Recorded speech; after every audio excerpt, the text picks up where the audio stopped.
2008માં data driven ઇનસાઇટ્સ કે decision making હતું કે એબ્સોલ્યુટલી બ્રેનલેસ, નો માર્કેટિંગ સ્ટ્રેટેજી, નો ટેક્ટિક્સ, બસ કંઈક કરવું છે બોલીને ચાલ્યા પડે છે. બહુ ડિફિકલ્ટ છે યાદ રાખવા માટે, પણ રાત યાદ રહી ગયો તો ભૂલશે નહીં.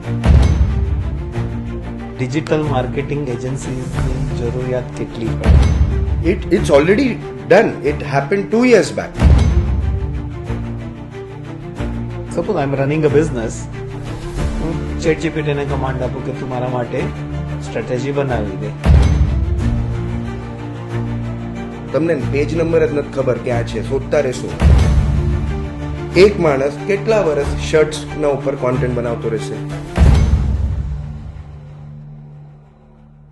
અગર ત્યાં એરલાઇન કંપની કે હોટેલ લિસ્ટેડ હશે જ નહીં તો રિઝલ્ટ બી નહીં આવે. એટલે SEO ઇમ્પોર્ટન્ટ છે. Yeah, without technical update, ChatGPT cannot read your data.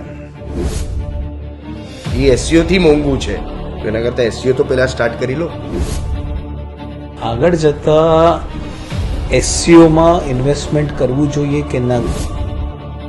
કે નહીં જા મોલમાં, નહીં જા બિગ બ્રાન્ડ માટે. અમે અહીંયા છે ને, વર્ષોથી બેઠા છે દુકાન ખોલીને, ગાંડા થોડી છે, કરોડો નાયકા છે.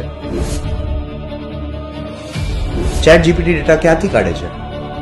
ChatGPT ની કોઈ ટીમ આવી હતી મુંબઈમાં ચેક કરવા? કે ChatGPT મને કહી દેશે કે ભાઈ બિરયાની કેમ બને, પણ બિરયાની નહીં બનાવી આપે. What is next? શું લાગે છે? That is where I feel the problem is.